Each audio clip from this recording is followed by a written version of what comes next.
자, 인사합시다. 할렐루야. 자, 오늘은 이번 주 샤밧은 우리 오순절 앞두고 마지막 샤밧이 되죠. 오늘은 84번째 도라 포션 3년 사이클에서 레위기 13장 29절에서 59절 말씀 이렇게 하죠. 우리 지난주 12장에서 그 여자가 산모가 아이를 출산했을 때 부정되는 것, 그래서 정결례, 남자아이를 낳으면 7일 동안 부정하고 여자아이를 낳으면 14일 동안 부정하고, 그래서 그 정결례를 겪은 기간들이 여자아이는 33일, 남자아이가 33일, 여자아이는 66일, 여자아이 같은 경우 약 80일 가까이 성전 출입이 제한이 되죠. 부정하다. 그리고 연이어서 13장에서 우리가 지난주 배웠던 것은 짜랏, 그 악성 피부 질환에 대해서 배웠어요. 보통 나병, 한센병이라고 번역이 됐지만 나병이라고 볼 수는 없고 악성 피부병, 전염성이 있을 수도 있고 또 대개 없을 수도 있고 또 없는 쪽으로 더 많죠. 병적인 전염병에 대해서 잠깐 나눴어요. 우리가 본문을 읽으면서 아이러니한 그 부분 중에 하나죠. 성경을 읽으면서 아이를 낳는 것이 왜 부정한가. 그래서 성경에서 말하는 부정은 죽음의 상태를 말하죠. 죽음. 그래서 아이러니한 건 여자가 아이를 낳으면 아이는 생명 자체인데, 그래서 생명으로 낳은 기쁨으로 가득한데 동시에 이 태어난 아이는 죽음을 향해 가는 것이 시작된 순간이죠. 그래서 생명이 잉태돼서 출산되는 그 순간이 곧 죽음이 시작되는 시간이 돼요. 그래서 아이를 출산하는 것은 죽음과 생명이 공존하는 상태. 그 죽음은 부정하죠. 그래서 부정하니, 그러면서 동시에 아까 짜라 피부병에 대해서 우리가 속에 병들면 뭐 모르죠. 안에 겉으로 드러난 피부 질환이 이거 뭐 백선이나 이런 곰팡이 질환이라든지 이런 피부병이지만, 이 세포가 밖에서 죽으면 피부병이 되지만 우리 내장에서 세포가 죽으면 이게 암이 되죠. 그래서 그 세포가 이제 비정상적 세포로 바뀌어 나가다가 나중엔 죽게 되잖아요. 암이 되죠. 피부 질환은 고대 사회에서 눈으로 볼 수 있는 죽음을 의미하죠. 그래서 죽음을 안고 태어난 생명인 어린아이가 살아가는 순간이 생명과 죽음이 공존되어 있는, 죽음을 해결할 수 없는 것을 보여주는 것이 출산이죠. 그리고 그 아이가 살면서 죽음을 옮기는 아이, 죽음을 운반하는 자로 살아가는 것이 영적인 의미로 보여주는 것이 피부병이라고 볼 수 있죠. 그래서 피부가 죽으면 사람 피부 각질처럼 이렇게 피부병으로 오잖아요. 거기가 연이어서 오늘은 14장에는 백선, 또 심지어 가죽이나 또 머리나 이마에 이런 피부 질환이 왔을 때 어떤 식으로 이렇게 해서 다양한 정결례식을 구체적으로 규정하는 것들이 나오죠. 그래서 우리가 이것을 영적인 유비를 이해해야 되겠죠. 단순한 피부를 고치는 것, 예방 차원, 위생적인 문제를 이야기한 건 아니겠죠. 뭐 고대 사회보 성경 시대보다 오늘날 의학이 훨씬 더 피부에 대해서는 발달해 있으니까요. 그래서 오늘 성경이 주는 이 본문을 통해서 알 수 있는 건 죽음이라는 본질, 영혼을 상실하게 되는, 하나님의 생명을 영원히 상실하게 되는 이 죽음이라는 본질을 해결할 수 있는 유일한 방법에 대해서 성경은 레위기 제사법을 가지고 정결례를 이야기하고 있죠. 그래서 이것은 정확하게 예수님에 대한 십자가 보혈에 대한 그림자인 것을 볼 수 있죠. 자, 오늘 본문은 짧은데 잠깐 들어가 보죠. 여기서 설명된 질병에 대한 정확한 분석이나 어떤 정확한 무슨 병이다라고는 할 수 없어요. 그러나 이거와 상관없이 오늘 우리가 이런 질병들, 피부 질환들에 대한 또 정결례들에 대한 지난주에는 산모 출혈에 대한 이런 부정함에 대한 이 부정함을 씻는 또 제의식적인 절차들에 대한 내용들을 통해서 만약 우리가 죄가 어떻게 영혼을 감염시키는지에 대한 실제적인 증거로서 짜랏에 관련하여 이것을 영적으로 적용한다면 우리는 이 본문에서 많은 분명한 교훈들을 얻을 수 있습니다.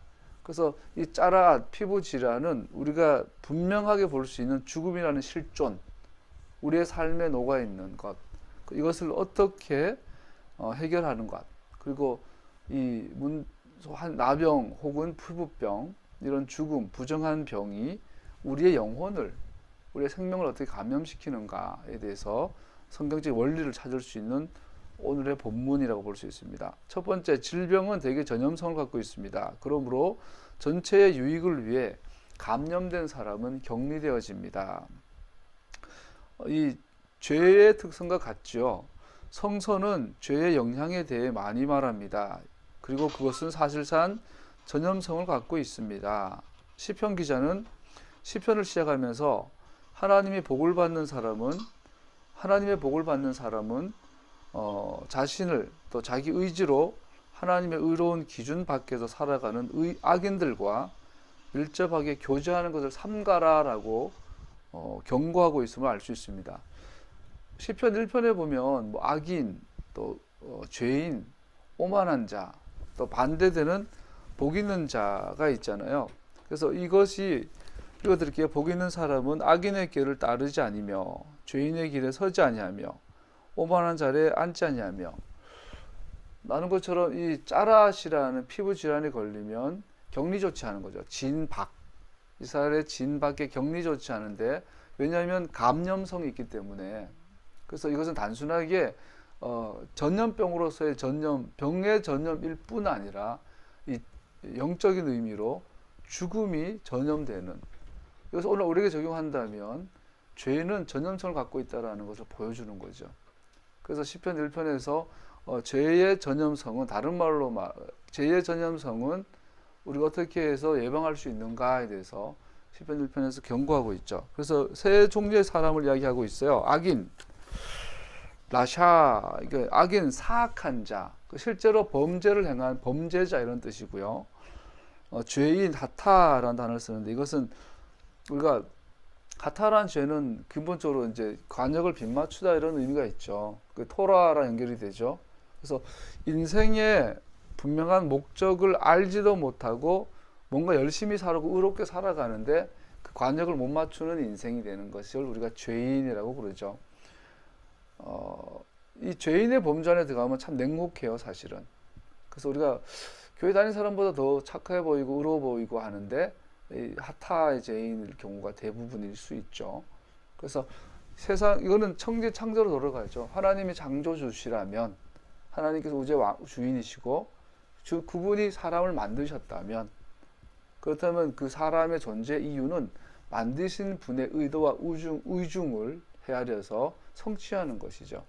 하타라는 죄는 그 사람의 도덕적인 윤리적인 것과 상관없이 이 하나님께서 그 사람을 만드시고 보내셨던 이 소명, 이 창조의 목적을 상실하는 것을 말하죠. 그런 죄인. 또 세 번째, 오만한 자.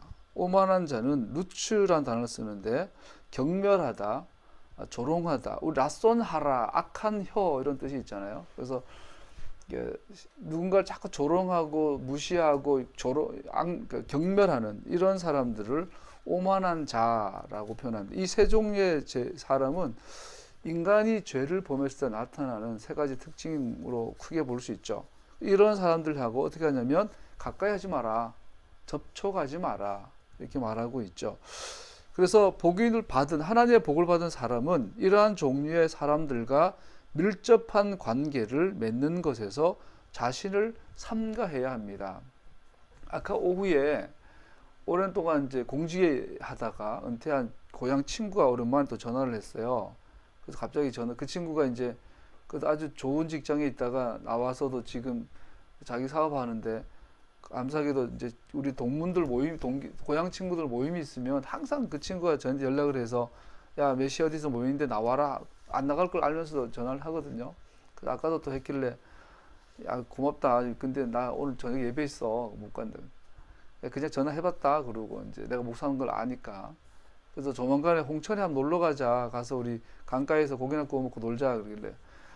그럼 내가 막 웃었어요. 웃으면서, 야, 니들하고 홍천 가면 하정을 술 먹을 텐데 내가 옆에서 뭐 하냐, 목사가. 그래서 이제, 야, 고향 친구들은 생각만 하면 좋지. 뭐 내가 생각만 하고 좋아할게. 그리고 못 간다 그랬죠. 그냥 차 마시고 이런 대화하고, 혹시나 그 친구지만 그들의 영적인 어떤 고민이 있을 때 옆에 있어주고, 이런 역할을 내가 해줄 수 있는데, 뭐 같이 술 먹는데 올리고 그럴 수는 없잖아요. 그래서 여기서 분명히 성경이 경고하고 있어요. 세상에서 사람들을 많이 만날 때 관계 맺는 것은 사회생활이죠. 그러나 오늘 시편 1편에서 경고하죠. 밀접한 관계는 맺지 마라. 밀접하다는 게 뭘까요? 영향을 받는 관계. 내가 그 사람에게 악인에게 토라의 관점에서 악인이고 실제적으로 죄를 여상히 범하는 사람들 주변에 참 많죠. 그리고 또 그 사람 보기에는 멋있고 정말 선행도 많이 행하고 하더라도 그 사람의 인생의 목표가 하나님을 경외하는 하나님 창조 목적을 이룬 것이 아니라면 그는 죄인이 되겠죠. 그리고 오만하고 남을 무시하고 이런 자들, 오만한 자들 관계 안 할 수는 없어요. 사장일 수도 있고 가장일 수도 있고 고향 친구일 수도 있고. 그런 어떻게 하라고요? 밀접한 관계 맺지 마라. 죄인의 길에 서지 말고 오만한 자리에 앉지 말고 악인의 길에 서지 말아라. 피해라. 이 말은 만나지 말라는 게 아니라 영향받지 마라. 이렇게 말하고 있죠. 삼가하는 이유는 그러한 사람들과 밀접한 교제는 하나님과 멀어지도록 우리에게 영향을 미치고 우리로 죄를 향하도록 하기 때문입니다. 반대로 복 있는 사람은 하나님의 말씀을 토라를 즐거워하고 토라의 삶의 초점을 맞추고 살아가는 사람들입니다. 그래서 시편 1편에 보면 밤낮으로 토라를 묵상하는 자다 이렇게 말하고 있죠. 단락의 지혜서 전체를 통해 우리가 관계 맺는 친구들은 선하든 악하든 시편 기자뿐 아니라 단락 전체에서 또 사도들의 성서에서도 계속 반복이 돼요. 사람 함부로 만나지 마라. 그래서 사람 만나지 말라는 게 아니라 함부로 사람한테 영향받지 마라 이렇게 말하고 있죠. 우리가 관계를 맺는 친구들은 선하든 악하든 우리에게 영향을 미칩니다. 모든 사람은 영향을 미치죠. 바울은 고린도전서 15장 33절에서 이렇게 명확하게 말합니다. 속지 마십시오. 나쁜 친구, 나쁜 동무가 좋은 습성을 망칩니다. 바울의 말이에요.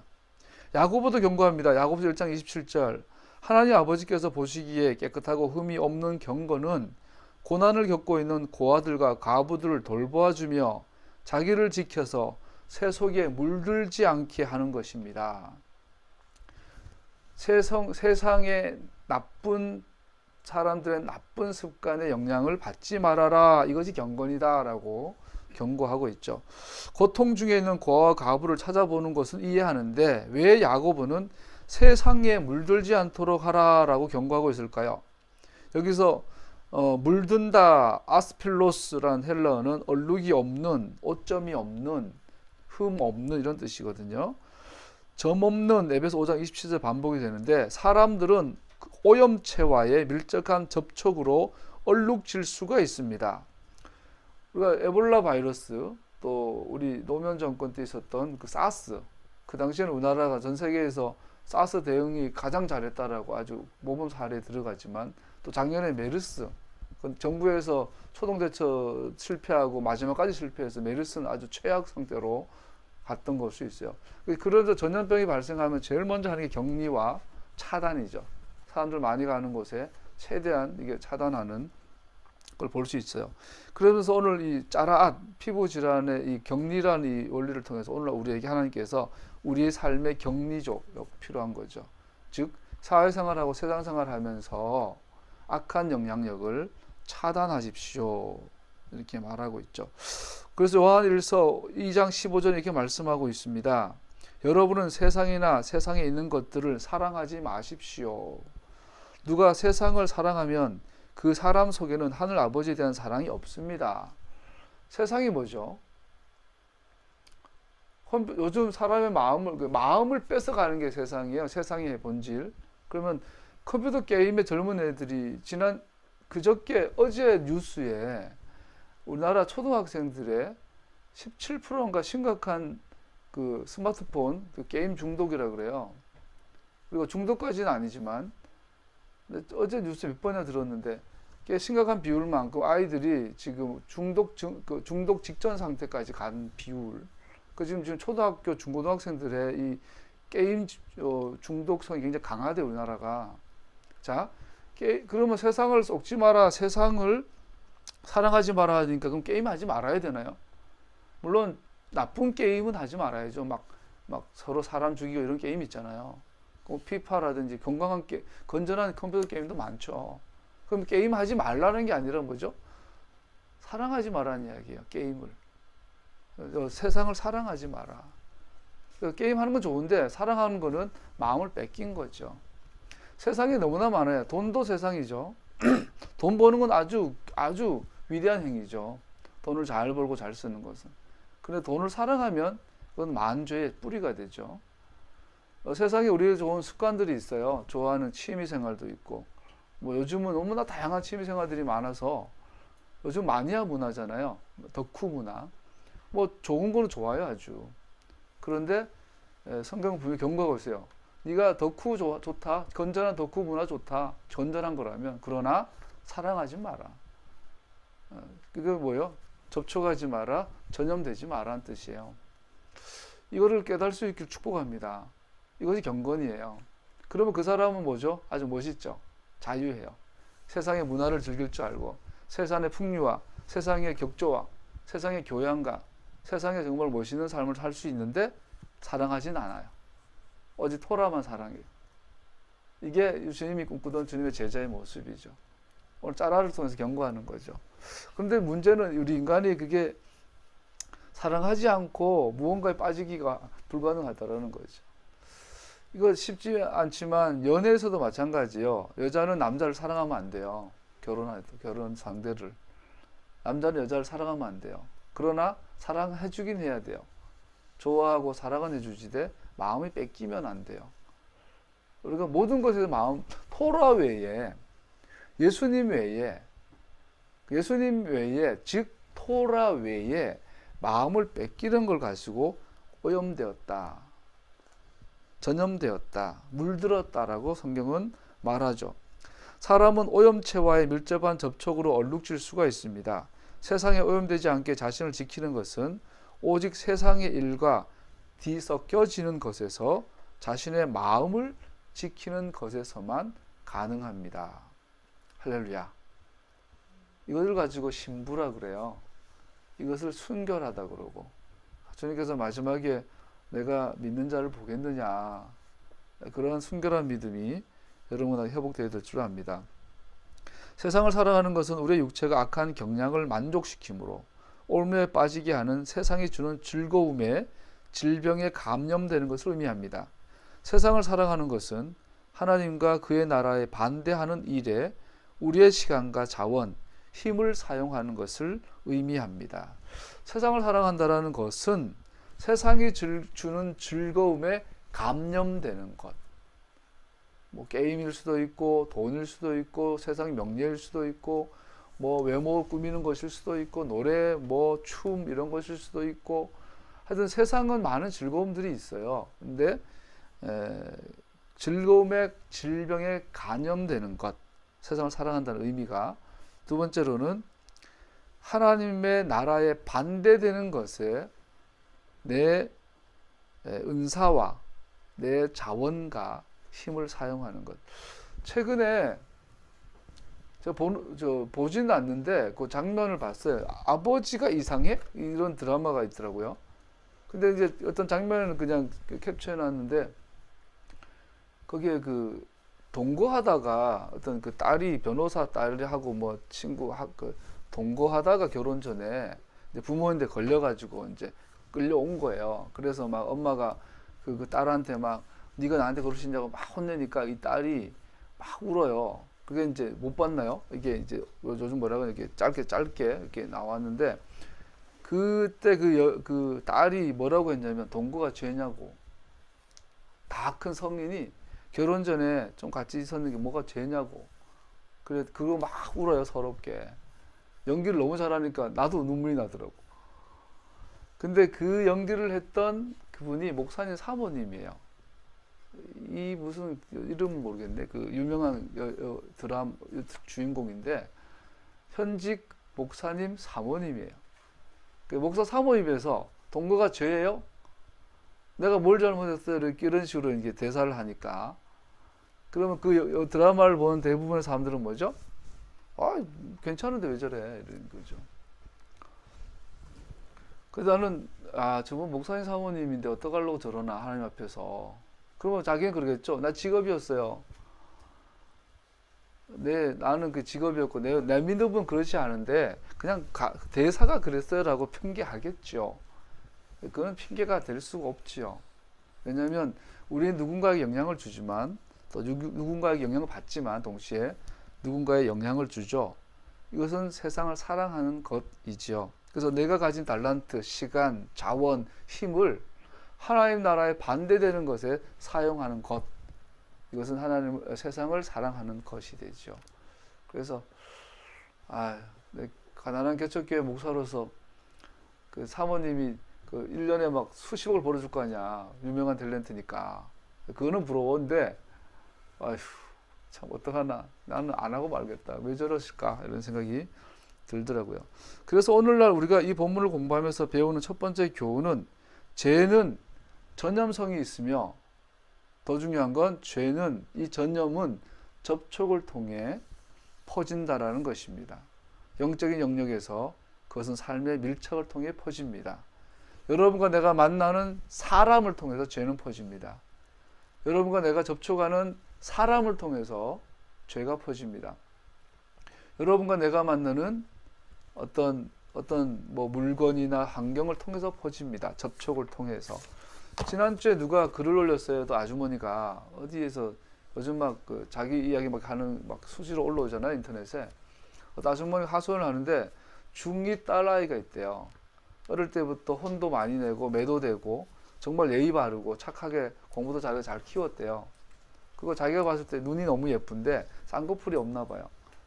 그 얘가 중2가 되더니 그렇게 외모를 따지더래요. 이 치마를 짧게 하고 그렇게 착하고 예의 바르던 아이가, 그러고는 어느 날 오더니 엄마 아빠한테 쌍꺼풀 수술 해달라고, 중학생애가.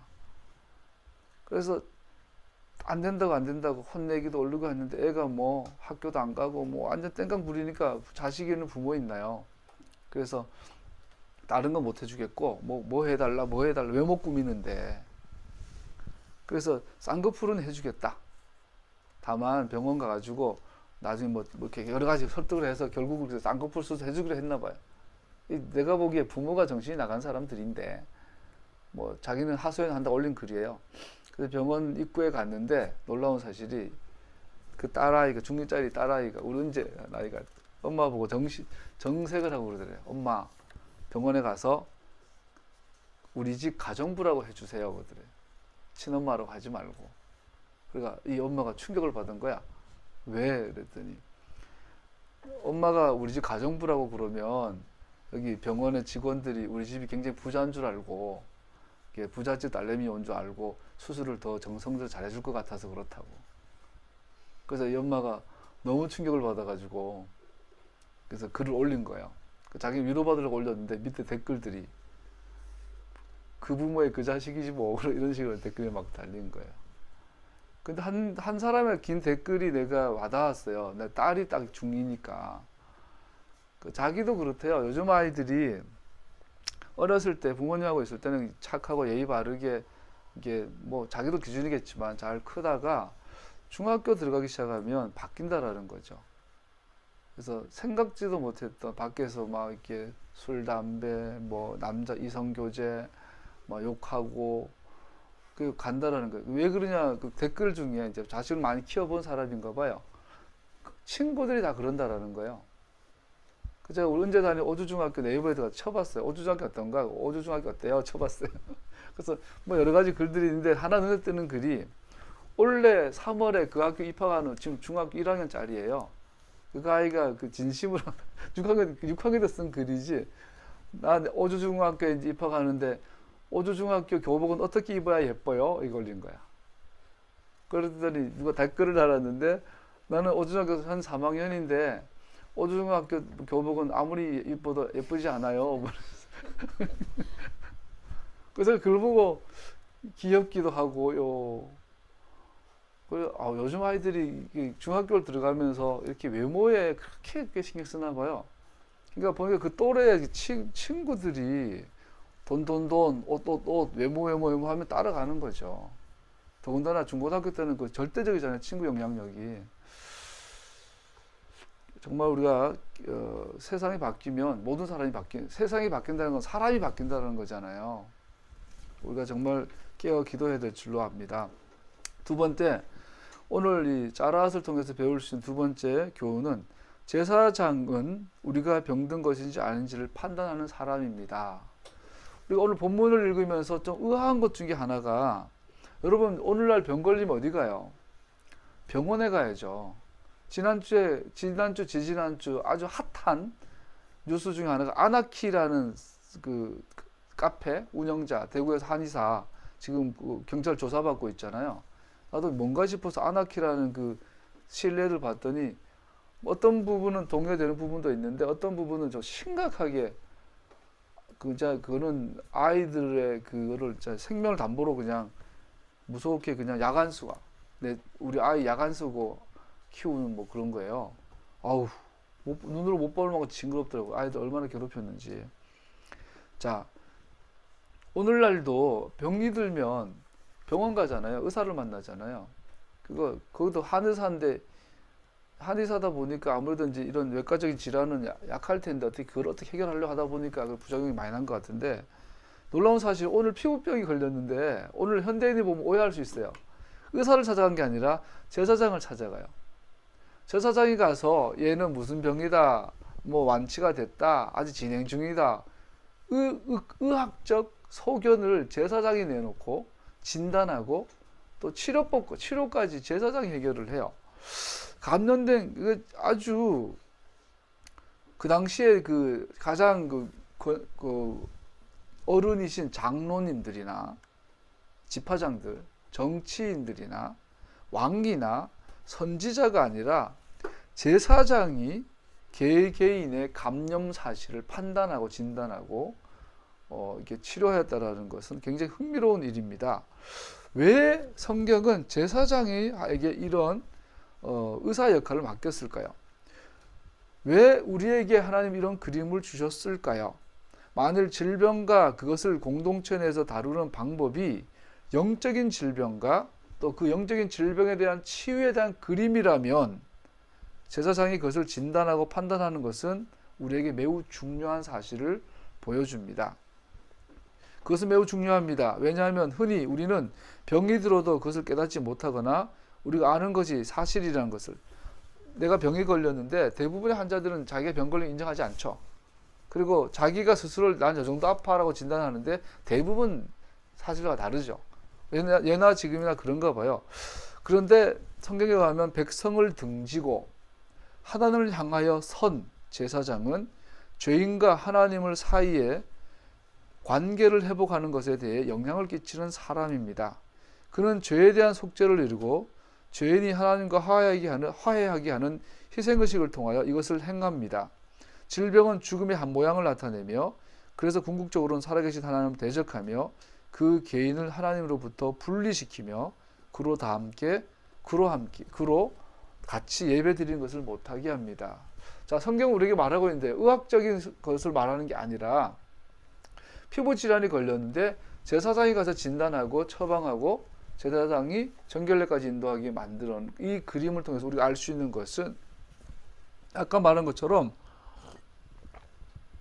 이 피부 질환, 특히 또 여러 가지 병들은 영적인 질병에 대한 것을 이해할 수 있겠죠. 우리가 죄라는 영적인 질병, 즉 죄에 빠져 살아가면 우리 어떻게 이걸 해결할 수 있는가? 하나님과 죄인 사이에 중보 역할을 하시는 중재자가 되시는 제사장을 통해서 우리 이 일을 해결할 수 있다라는 그림이죠. 역시 예수님에 대한 그림이죠. 하나님 앞에 죄인된 병자가 된 우리가 어떻게 치유받아 그분 앞에 나아갈 수 있는가? 남자아이를 낳고 여자아이를 낳으면 짧으면 40일, 길면 80일 동안 성정 출입, 하나님 앞에 나아가는 것이 금지가 됐는데 이것을 어떻게 가능하게 해주는가? 그 역할을 해주는 사람이 제사장이라는 신분이라는 것이죠. 정확하게 십자가에 달려서 보혈을 흘려서 우리의 죄, 우리의 병을 치유하신 예수님의 사역에 대한 그림이죠. 할렐루야. 제가 매일 환자를 만나잖아요. 완전 중증 와상 환자를 하루에 짧은 5시간, 8시간 일주일 내내 보는데 항상 그 친구를 만지고 아침마다 가서 그 친구랑 시간을 보내면서 네, 목사로서 어떤 때는 믿음이 생겨서 일어날지어다 예수님의 이름으로 치유를 위해서 기도하고 어떤 때는 믿음이 떨어져서 그냥 아무 기도도 못하고 나오고 그래요. 그 아까 오늘 하프타라 내용이 나아만 장군이에요. 당대 최고의 권력가인데도 이제 피부 질환이 걸려서 악성 피부병이 걸려서 이제 이스라엘에 와요. 벌벌 떨고 있을 때 엘리사가 가서 그 요단강 가서 씻어라. 7번 씻어라. 처음에는 성질내다가 나아만이 자기의 그 성격을 내려놓고 겸손하게 순종하죠. 근데 병이 깨끗이 고쳐져요. 전도하지 않았어요. 병만 치유했어요. 근데 나아만은 하나님을 영접해요. 이 전도죠. 타락 성경에는 치유의 사건이 별로 많지 않아요. 그런데 예수님은 오셔서 메시아의 공생애를 시작하자마자 병 고치기 시작해요. 그 마태복음에 보면은 가르치시고 전파하시고 고치시고 이것을 5장에 시작해가지고 9장에 끝나요.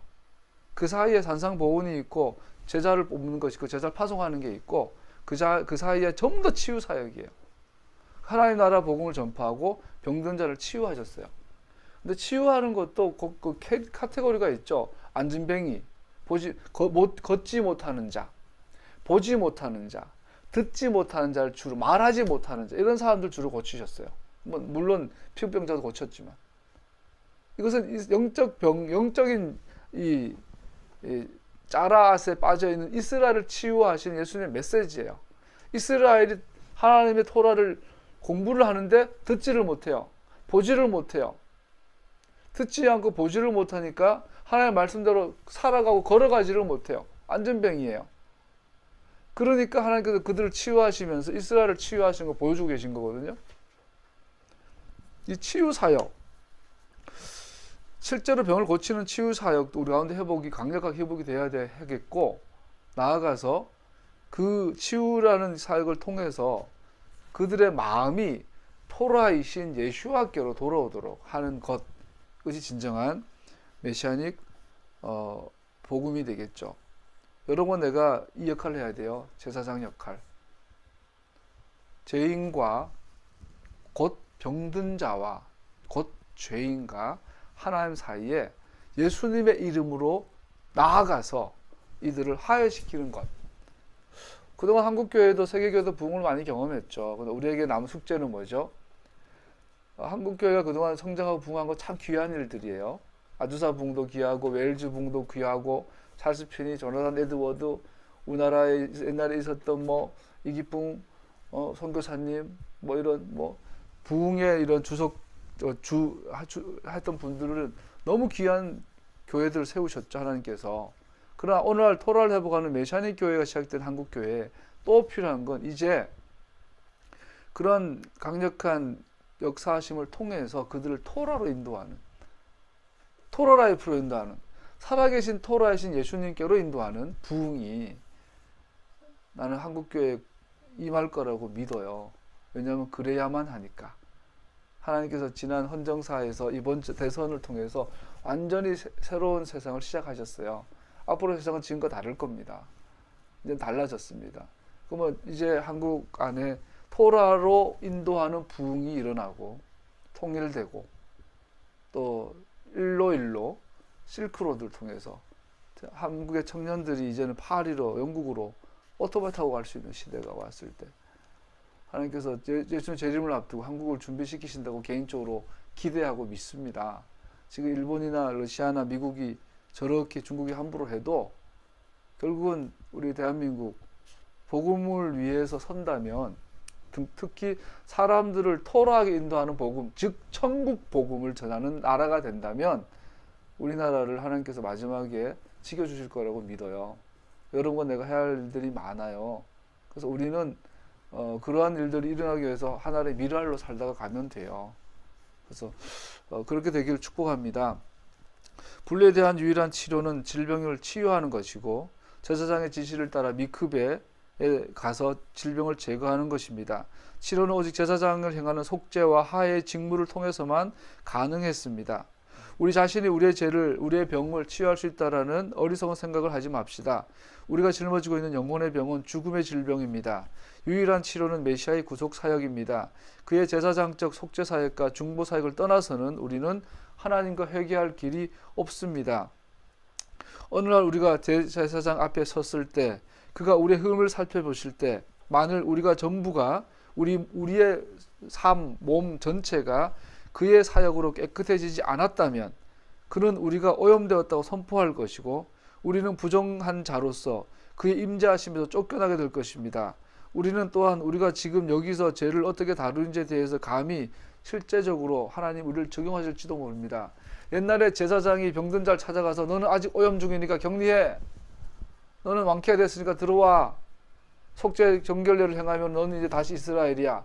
아직 넌 덜 나았으니까 나가. 이건 제사장이 한단 말이에요. 앞으로 대제사장이신 예수님께서 우리를 보시고 우리의 생각과 마음과 우리의 몸과 우리의 삶 전체를 살펴보시고 너는 아직 덜 나았어. 너는 아직 병이 진행 중이야. 너는 격리해야 돼 라고 말한다면 우리는 그분 앞에 어떻게 해야 할까요? 오늘 우리에게 감염된 세상에 감염되지 않는 경건이 회복해야 될 줄로 압니다. 죄의 속임수는 죄에 오염된 사람은 그 증상을 인식하지 못한다는 겁니다. 이 짜라세 병은 무서운 것이 본인은 모른다라는 거죠. 누군가가 진단을 해줘야 된다라는 것이죠. 세 번째 특징. 이것이 굉장히 중요한 건데요. 본인 스스로는 이 증상을 인식 못하지 않는다는 이것은 우리가 서로의 말에 공동체 안에서 서로의 말에 귀를 기울여야만 하고 기꺼이 우리 자신을 하나님의 능력의 손 아래 겸손히 엎드려야만 하며 우리 자신이 그의 말씀을 자세히 공부해야만 하는 이유입니다. 자, 병의 치유의 시작은 정확한 진단이죠. 그저께 뉴스에서 그 4차 산업을 이야기하면서 인공지능이 가장 발달하고 있는 분야가 의료 분야인데 특히 진단 분야래요. 그래서 지금 미국에서 회사에서 만든 그 프로그램에다가 암에 대한 증세가 지금 전 세계 의학계에서 암에 대한 논문이 발표가 되잖아요. 그러면 그 암을 진단하는 의학 프로그램은 24시간 그걸 계속 전 세계를 서칭한대요. 그 새로운 논문과 이거를 인공지능이 스스로 다 공부를 한대요. 그래서 지금 임상 실험을 하면은 최소한 99% 그리고 100% 정확한 진단을 내린대요. 지금 인공지능들이 암을 진단할 때 얘가 암 걸렸다 무슨 암이다를 가지고 사람보다 훨씬 더 정확하게 이미 그런 기술이 지금 통용되고 있대요. 자, 병의 치유의 시작은 정확한 진단이에요. 근데 문제는 환자는 자기를 진단할 수 없다는 사실이죠. 성경적 원리화 하면 옆에 있는 사람이 진단해줘야 돼요. 옛날엔 제사장이, 지금은 토라와 성령을 가진 공동체의 일원들이. 그래서 우리는 교회는 에클레시아는 반드시 공동체여야 하고 반드시 가정적이어야 하고 그래서 우리가 금요일날 샤밧 키도시 때는 모여서 삶을 나누죠. 반드시 삶을 나눠야 하고 반드시 경청해줘야 하고 반드시 기도하면서 격려와 조언을 해줘야 하는 게 공동체의 핵심이에요. 그랬을 때 우리는 내가 어느 정도 오염되었는지가 진단이 나와요. 그리고 어떻게 치유해야 될지를 서로 대화 가운데 교제 가운데 토라 안에서 발견할 수 있죠. 그래서 우리는 서로 대화하며 귀를 기울여야 하고 하나님 앞에 겸손히 엎드려야 하며 토라 공부를 소홀히 해서는 안 되는 것입니다. 우리가 즐겁게 그 말씀을 우리의 삶에 적용하고 서로 주님께서 주신 기준에 부응하도록 격려할 때 우리는 우리의 영혼의 병에 대해 정확한 진단을 할 수 있으며 깨끗하게 되는 방법을 발견하게 됩니다. 할렐루야. 저는 전통교회 있어 봤어요. 조직된 대형교회, 중소형 교회. 교회는 뭐 커지고 활발한데 사생활은 숨겨져 있죠. 목회자부터 먼저 가운 뒤에 강단 뒤에 숨어서 설교하죠. 설교는 너무너무 좋은데 정말 이렇게 매끈하게 멋지게 하는데 사생활이 노출이 안 되죠. 목사님뿐 아니라 장로님들도 서로 사생활이 노출이 안 돼요. 집사님, 권사님들도 사생활이 노출이 안 돼요. 사생활은 다 감춰두고 뭐 하죠? 교회 안에서 기독교 종교 활동을 하죠. 마치 무대에서 우리가 그 콘티처럼 하는 것처럼. 그래서 무대는 항상 화려하잖아요. 우리가 연극하는 분들이 항상 무대가 끝나고 나면 공허함에 몸소리 치는 것처럼 이 기독교라는 교회라는 무대 위에서 우리는 콘티대로 움직여요. 그런데 사생활은 노출이 안 돼요. 병은 치유될 수가 없어요. 한국교회의 부흥은 그런 시기였죠. 지금까지. 그러나 토라 공동체, 메시아닉 교회는 반드시 사생활이 노출된 공동체 교회예요. 사생활이 노출되어서 누군가에게 진단을 받을 수 있어야 하고 이 병이 무엇인지 알아야 하고 이걸 어떻게 치유해야 될지를 공동체 안에서 토라를 가지고 결정이 나야 돼요. 그래야 교회의 경건성과 교회의 순결성은 유지가 되지요. 우리 공동체 되게 작아요. 그죠? 우리끼리만 해도 서로 보이지 않는 복잡한 관계 형성이 되어 있어요. 이 안에서 자라나고 치유되고 회복되고 드러나고 이것이 싫어서 우리가 만약 이 상황을 피해버린다면 순간은 피했지만 내 속에 암덩어리는 자라나는 거죠. 언제는 생명을 넘어서게 되죠.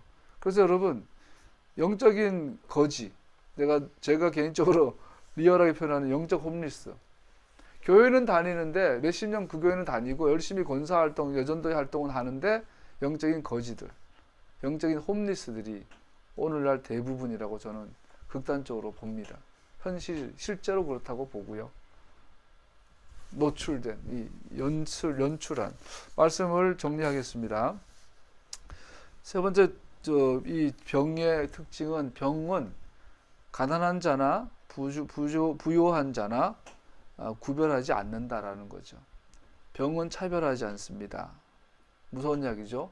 동시에 치료도 사람을 차별하지 않습니다. 우리는 믿음과 겸손은 나란히 함께 간다는 것을 발견합니다. 나아만이 힘과 권력을 가졌지만 겸손함으로 치유에 나아간 것처럼 우리 모두는 믿음과 겸손으로 하나님 앞에 나아갈 때 치유를 경험하게 될 것입니다. 우리가 하나님의 용서를 받기를 원한다면 우리는 반드시 하나님의 능력의 손 아래 자신을 낮추어야 합니다. 인간의 마음은 교만하고 고집이 세기에 이것이 얼마나 어려운 것인지, 그러나 이것은 믿음의 바로 그 핵심이며 자신의 한계에 다다르고 그 자신의 한계에 다다랐을 때에 그 모든 것은 하나님께 달려있다는 것을 인식하게 됩니다. 그래서 겸손하게 하나님을 의지함으로 하나님 안에서 안식을 경험하게 되고 치료를 경험하게 됩니다. 치료는 감사의 마음을 생성합니다. 사도들의 성서 오늘 누가복음 5장에서 어떤 남자애가 만져주시면 내가 살겠습니다. 내가 만져줄게. 그거 고쳐주시죠. 그의 예수님의 만지심으로 한 남자는 깨끗함을 입게 되죠. 우리는 질병이 주는 그림의 상징적 실체, 구주의 만지심이 치유이다라는 것을 누가복음 5장을 통해서 봅니다. 치유란 예수님이 우리를 만지시는 것입니다. 놀라운 사실이지 않나요? 아까 짜라앗에 걸리면 격리 조치예요. 왜냐하면 누군가 그 사람을 만지는 그 사람은 더러워지니까. 아까 토라태교라는 책을 여러분들 오늘 소개했는데 여러분 어제 나눠주고 나서 혹시나 여기 메시아닉적 관점 틀린 게 있나 어제 대충 살펴봤는데 하나가 딱 걸리더라고요. 그래서 그 산모가 아이를 낳으면 부정하다 그러잖아요. 그 책에 나왔어요. 설명을 하면서 뭐라고 하냐면 산모가 아이를 낳으면 레위기법에 의하면 자식을 죽여야 된다는 거야. 그래서 아이가 태어나기 때문에 산모가 피해 묻은 거야. 그래서 자식이 엄마에게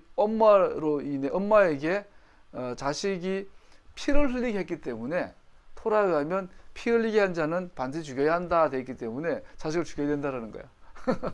내가 어제 그 토라 태교처럼 그 해석을 보면서 참 정통 랍비들 참 꼴통들 많구나 그러고 죄송해요. 그런 말 보면서 그래 잘 이해하세요. 우리가 배운 것처럼 하나님께서 부정하다 어린 아이들의 부정하다는 언급은 전혀 없어요. 피가 묻어 있지만. 그리고 산모가 부정하다고 했는데 피 때문에 부정하지만 동시에 이건 죽음이 함께 있기 때문에 부정한 것이에요. 그러고 나서 왜 여자는 남자보다 더 긴가? 지난주 설명한 것처럼 히브리 관점, 성토라의 관점에서 레위 대제사장의 죄는 같은 죄를 범해도 대제사장은 더 큰 수준의 부정함을 부정함을 해결해야 돼요. 그래서 하나님 앞에 더 중요한 임무, 이거 사람을 나누는 게 아니라 하나님 앞에서 더 이게 중요한 역할을 해야 되는 사람일수록 부정의 기간이 길어요. 부정의 레벨이 높아요. 정결해야 될 레벨이 높죠. 그래서 여자아이는 사도 바울이 그러죠. 여자는 아이를 남으로 말미암아 구원을 얻으리라. 한 여자를 통해서 세상에 죄가 들어온 것처럼 여자를 통해서 세상에 구원이 들어와요. 그래서 여자가 아이를 낳는 이 행위를 통해서 메시아가 오셔요. 구원자가 오셔요. 예수님은 마리아 몸에 오시기 전에도 이미 성육신 하셨던 분이에요. 그런데 왜 그때 여자를 통해서 오시냐면 그것이 하나님의 구원을 결정한 방법이기 때문에 말씀을 성취하게 오신 거예요. 그래서 여자는 남자보다 구원의 역할에 있어서 너무너무 본질적이기 때문에 2배의 이 정결 기간을 요구하는 걸로 이해하는 것이 더 성경적이고 복음적이죠. 애가 태어났는데 지 엄마로 피 흘리게 한 게 아니잖아. 지가 나온 거야, 엄마가 나온 거지. 내가 그거 보면서 조심해서 보세요. 책 볼 때. 뭔 말 하다 옆으로 빠졌는데, 자, 말씀을 마무리하겠습니다. 오늘날 교회에서 가르쳐지는 복음은 인간 중심의 복음인 것 같습니다. 왜냐하면 구원은 나를 위해서 주님께서 나를 위해 오셨고, 주님께서 나를 위해 죽으셨고, 주님께서 나를 위해 구원해 주셨다고 가르치죠. 맞는 말이지만 철저히 틀린 말이죠. 주님께서 오신 이유는 아버지 영광을 위해서, 주님께서 여러분과 나를 위해 죽으신 이유는 아버지의 뜻이기 때문에. 예수님께서는 십자가에 달리시기 전날 밤에 죽고 싶지 않았어요. 아버지, 이 잔을 내게서 돌려주세요. 나 이거 마시기 싫어요. 예수님께서 십자가 달리고 싶지 않았어요. 그런데 끝끝내 십자가를 선택하시죠. 왜요? 아버지의 뜻이라서. 구원은 우리를 위한 것이 아니에요. 아버지 영광을 위해서요. 하나님께서 여러분과 나를 사랑하시고 여러분들 선택하시고 여러분과 나를 구원해 주시는 목적은 아버지의 영광을 위해서요. 구원은 하나님의 영광을 위한 것보다 우리를 위한 것이라고 가르치는 복음은 인간 중심의 복음입니다. 우리는 근본적으로 질병에 치유받은 것이 아닙니다. 그래서 질병의 고통으로부터 우리는 자유로울 수가 없습니다. 인간은 살아가면서 질병을 다 해결할 수 없습니다. 성경은 질병 치유의 사건을 통해 우리가 말씀하고 있는 거죠. 하나님 앞에 구원은 예수님만이 하실 수 있는 것이고 세상을 사랑하지 않는 것이고 하나님을 위한 구원이다. 가장 확실하게 우리의 치유는 큰 기쁨과 평화 그리고 강력한 죄가 야기시키는 질병의 고통으로부터 자유함을 주는 것이 구원입니다. 치유입니다. 그러나 우리는 하나님께서 처음에 우리에게 의도하신 존재로 우리를 처음에 만드실 때 의도하셨던 그 존재로 회복하시고 처음에 의도하셨던 것을 우리가 행하게 하기 위해 우리를 치유한 것입니다. 구원하신 겁니다. 하나님께서 우리를 구원하신 이유는 하나님께서 태초에 우리를 작정하시고 계획하시고 선택하시고 창조하셨던 그 목적을 달성하기 위해서 우리를 치유하셨습니다. 우리는 그의 선택하신 백성이 되었고 그의 뜻을 행함으로 그의 영광의 빛을 비추며 하늘에서처럼 땅 위에 그의 이름이 거룩히 여김을 받게 하기 위해 구원받고 치유받았습니다. 우리는 근본적으로 그의 영광을 위하여 구원받았습니다. 그런 은혜를 받은 마음은 필연적으로 찬양과 감사의 제사를 드릴 것입니다. 사실 이것은 깨끗해진 죄의 억압에서 해방된 삶의 많은 증거들 중에 하나가 될 것입니다. 할렐루야. 기도하겠습니다.